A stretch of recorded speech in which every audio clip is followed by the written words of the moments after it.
अफरीदी किसी के घर में राशन नहीं डाल लिया, ठीक है भाई, अफरीदी किसी के घर में राशन नहीं डाल लिया, मेहनती आदमी जो मजदूर आदमी मजदूरी करके अपना परिवार पाल लिया, ठीक है भाई।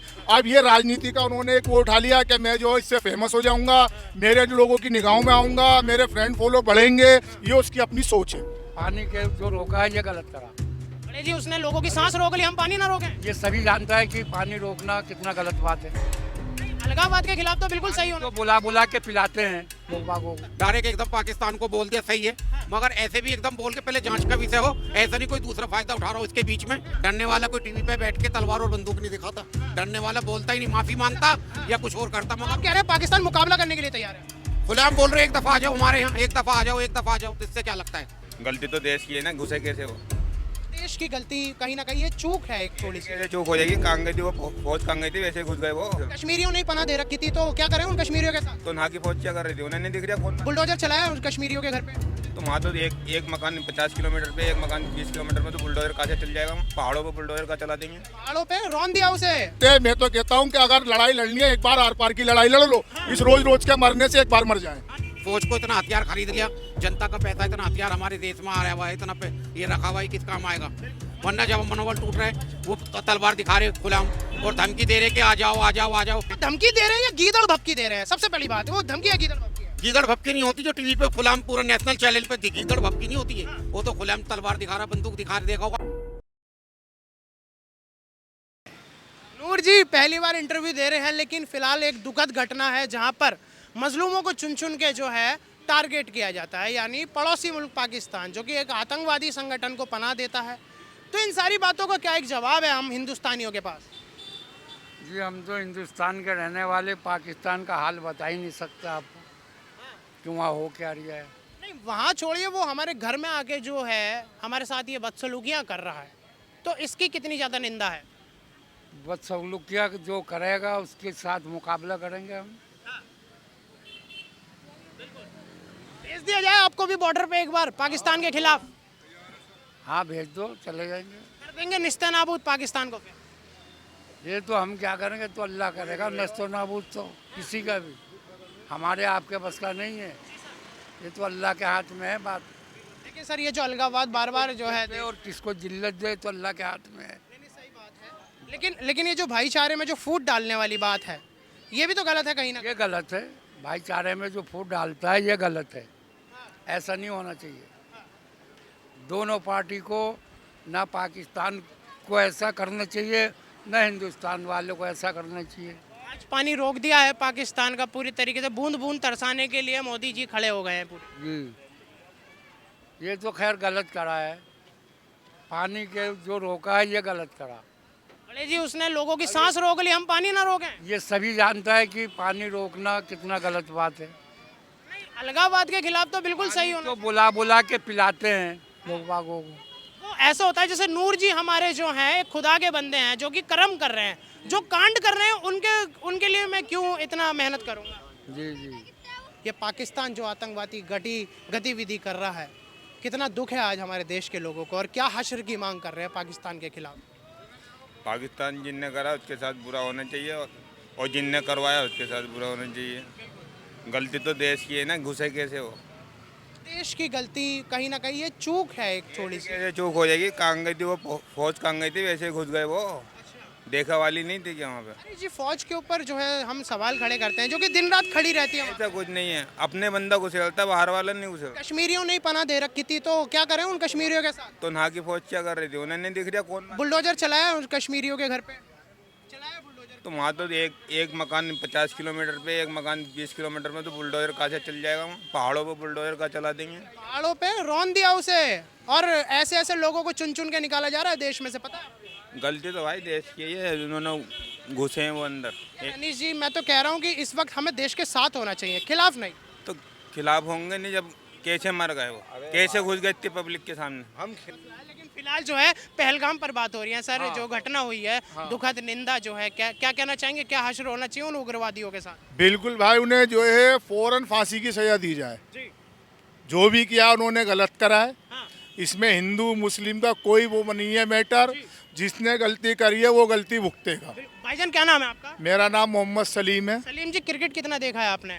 क्रिकेट में बचपन से देखता रहा हूँ। शाहिद अफरीदी का नाम सुना है? हाँ बिल्कुल सुना है। आज वही अफरीदी कह रहे हैं कि भारत की आर्मी निकम्मी है, प्रधानमंत्री जो है वो निकम्मे हैं। तो आर्मी पर सवाल उठाना और गैर मुल्क के होकर प्रधानमंत्री पर सवाल उठाना किस हद तक लहजा मानने वाला? देखो अब उनकी ये सोच है, उन्होंने किस चीज़ को देखते हुए ये सवाल उठाया, ये तो वो हमसे ज़्यादा बेहतर जानते हैं क्योंकि वो राजनीति में है। ठीक है, लेकिन मेरा भी एक अपनी ये सोच है। अभी हम यहाँ पे 50 बंदे खड़े हैं चारों तरफ, अब कोई यहाँ पर 4 बंदे आके दिल्ली के अंदर अटैक कर दें, ये तो असंभव नहीं है। तो वहाँ भी तो हमारी आर्मी है खड़ी है, तो वो आदमी इतना असला लेके अंदर कैसे घुस गए, ये बात भी सोचने की है। जिस कश्मीरी ने उन्हें पनाह दी, जिसने रास्ता दिखाया, उसके घर पे ही बुलडोजर चला।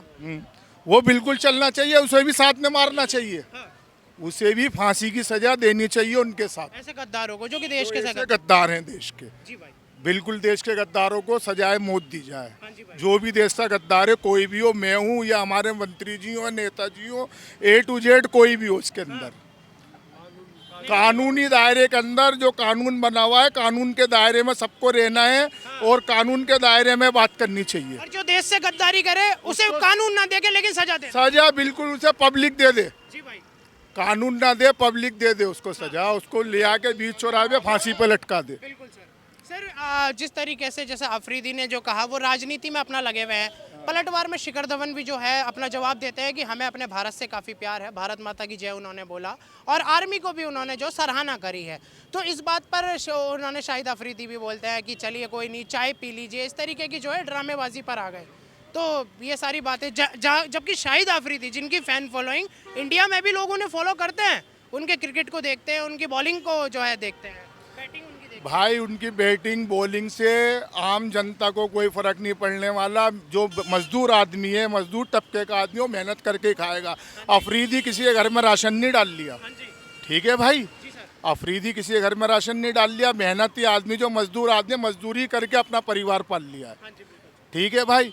अब ये राजनीति का उन्होंने एक वो उठा लिया कि मैं जो इससे फेमस हो जाऊंगा, मेरे जो लोगों की निगाहों में आऊंगा, मेरे फ्रेंड फॉलो बढ़ेंगे, ये उसकी अपनी सोच है, जो कि गलत है हिंदुस्तानियों के हिसाब से। वो बिल्कुल गलत है। मैं तो कहता हूं कि अगर लड़ाई लड़नी है, एक बार आर पार की लड़ाई लड़ लो, इस रोज रोज के मरने से एक बार मर जाए, हाँ जी सर। ठीक है भाई। तो अगर उसे लड़ना है तो खुल के सामने आ जाए बॉर्डर पे, अपनी आर्मी के साथ देख लेंगे वो कितने पानी में, हम कितने पानी में। सही बात है। ये देखिए, ये हमारे हिंदुस्तान की आवाम की आवाज़ है जिन्होंने साफ तौर से पाकिस्तान को ललकारा है कि अगर आतंकवादी गतिविधियां आप करेंगे तो आर्मी लेकर बॉर्डर पर आ जाओ, पूरी तरीके से खुला जो है सामने तैयार बैठे हम भी। ये देखिए, क्या नाम बताया सर आपने? मोहम्मद सलीम नाम है भाई। देखिए, सलीम साहब की जो है सीधी चेतावनी उस उग्रवाद के खिलाफ, उस अलगावाद के खिलाफ, राजधानी दिल्ली से ये जो आवाज है। सर मेरा एक सवाल और है, मंत्री जी से पूछ लेंगे? मंत्री जी से बिल्कुल पूछिए आप। ठीक है सर, नमस्कार। सर असदुद्दीन ओवैसी साहब का एक बयान है, नाम सुना होगा ओवैसी जी, कह दिया कि मलेरिया की दवाई बनाने की औकात नहीं और आगे तुम हिंदुस्तान से टक्कर लेने के लिए। ओवैसी तो जो सियासत कर रहे हैं अभी, उनको अभी कुछ दिन से सियासत में लगे हुए, कभी इधर की बात यह है कि जो इन्होंने हमला करा है, पाकिस्तान वालों ने करवाया है, किसी ने भी, ये तो जांच का विषय है, जांच होनी चाहिए। मगर जितने दिन आज हमले को हो गए और देश की जनता हमारी सोच रही थी कि हमारी फौज हमला करेगी, अभी तक जिससे हमला नहीं हुआ, एक निराशा का विषय है। लेकिन मंत्री जी, जांच का विषय जब नहीं होता, जब टीआरएफ ने जिम्मेदारी नहीं लेता, टीआरएफ जो कि आईएसआई का जो है राइट विंग है, उसने कहा कि जिम्मेदारी हम ले रहे हैं। टीआरएफ जांच तो चलती रहती, मगर थोड़ा बहुत तो हिंदुस्तान को। दूसरी बात, जो पाकिस्तान के चैनल पाकिस्तान को डिबेट पे बिठा रहे हैं और उनके कुछ लोग खुलेआम बंदूक और छुरियां दिखा रहे हैं हिंदुस्तानियों को खुलेआम अभी भी बैठ के, तो इससे तो ऐसा लगता है हमारी फौज अभी, हमारा वो टूट रहा है, वरना जब मनोबल टूट रहा है, वो तलवार दिखा रहे खुलेआम और धमकी दे रहे कि आ जाओ, और हम जांच कर रहे हैं। धमकी दे रहे हैं या गीदड़ भपकी दे रहे हैं? सबसे पहली बात वो धमकी है, गीदड़ भपकी है? गीदड़ भपकी नहीं होती जो टीवी पे खुलेआम पूरा नेशनल चैनल पे गीदड़ भपकी नहीं होती है, वो तो खुलेआम तलवार दिखा रहा, बंदूक दिखा रहा, देखा होगा मंत्री जी। कारगिल 65-71 रिपब्लिक भारत पे देखा है ना आपने, रात को तलवार दिखा रहा था, कह रहा था आ जाओ। ये गीदड़ भपकी नहीं है उसकी, गीदड़ भपकी जब होगी जब उसे जवाब मिलेगा। पर सर मेरा एक बात बताइएगा, 65 में मारा पाकिस्तान को, 71 में, कारगिल में, जमाने को हमने नहीं देखा, किसने क्या देखा होगा। फिलहाल आज के हमले का उन्हें तुरंत मोदी जी को जवाब देना चाहिए और उनको सबक सिखाना चाहिए, बिल्कुल इस बात से और इसकी जांच होनी चाहिए सही इसके आगे से ऐसे हमले नहीं हो, एकदम डायरेक्ट बोलना। हो सकता किसी की और भी देश हैं, हाँ जी सर। डायरेक्ट एकदम पाकिस्तान को बोल दिया सही है, मगर ऐसे भी एकदम बोल के पहले जांच का विषय हो, ऐसा नहीं कोई दूसरा फायदा उठा रहा हो इसके बीच में और उधर वो पिसते रहें। मगर जैसे उनके बोल है, अल्फाज है, वो बोल रहे हैं, तो इससे लगता है उन्होंने हमला करा है, उन्हें तुरंत जवाब देना चाहिए। हमारी फौज ताकतवर है। पूरी तरीके से जो इस वक्त लोगों के प्रति जो है आक्रोश है, गुस्सा है लोगों के लिए, उनको जवाब देना चाहिए। बिल्कुल सर। और जो जिस तरीके से जैसे आपने कहा कि जो है मैं सर एक जो जांच का विषय वाली बात थी वो तो क्लियर हो चुकी है, लेकिन जिस तरीके से जो पाकिस्तान अब लगातार शहबाज शरीफ जो है बस यही एक बात कही जा रहे हैं कि मोदी के बस की नहीं है, तो इस बात पर आज आप लोग क्या सोचते हैं?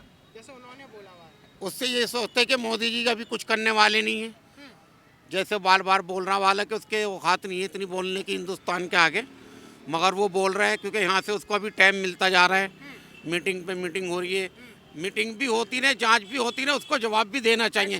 जिनके मरे हुए उनका तो मनोबल टूट रहा है ना। हाँ, जगह देखिए जो सिंधु नदी का पानी रोक दिया है पूरी तरीके से और कुछ व्यापार भी खत्म करे गए हैं, पाकिस्तानियों को भगाया जा रहा है जो यहाँ गैर तरीके से गैर कानूनी रह रहे थे। ये काम तो सही है, पानी रोकना और रोकना, फिलहाल जवाब देना चाहिए। पहले उनको जवाब दे, पानी रोक दिया, उनको भगा दिया, ये बात का मैटर था। पहले उनको सही जवाब देना था, तकड़ा वाला। फौज को इतना हथियार खरीद लिया, जनता का पैसा, इतना हथियार हमारे देश में आया हुआ है, इतना ये रखा हुआ है, किस काम आएगा? बिल्कुल, दिवाली के लिए तो नहीं है, के लिए थोड़ी ये बिल्कुल सही बात। सड़ रहा है, पता नहीं कब से जंग हुई भी, अब दोबारा इनको जवाब देना चाहिए। बिल्कुल सही बात है कि जवाब की जो है निरंतर मांग है। भाईजान बिल्कुल सही बात है, सहमत है? सही बात।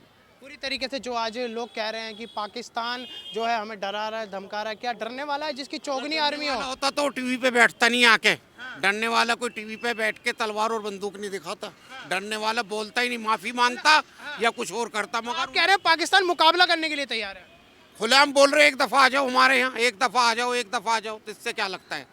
डरने वाला नहीं है। पर इतनी ज्यादा कर्जदार, चीन को गिरवी रखा हुआ है अपने आप को उसने पूरा, तो ऐसे आदमी से क्या एक्सपेक्ट? ये बातें तो कुछ लोगों को पता है, चुनिंदा लोगों को, कौन कर्जदार है कौन क्या, हमने तो जाके देखा नहीं। फिलहाल जो उसने हमला करा है और हमला करके निकल गया, और हमारे देश को कमजोर करने का काम कहीं ना कहीं, यानी निराश करने का काम कहीं ना हाँ, फिर आपस में ऐसा करा कि हम आपस में बांटने का काम करा, हिंदू मुस्लिम को बांटने का काम करा।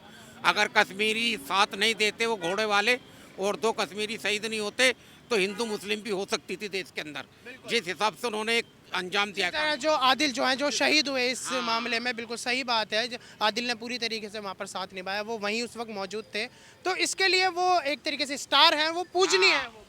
इसकी वजह से हिंदू मुस्लिम भाई नहीं हुई, वरना ये भी हो सकता कि ये मिलजुल के हो रहा पर है। ये बात भी पता होनी चाहिए कि जिसने उन आतंकवादियों को पनाह दी वो भी कश्मीरी थे जिस पर बुलडोजर चला। वो तो 100% चला, अच्छी बात है, बिल्डोजर चला,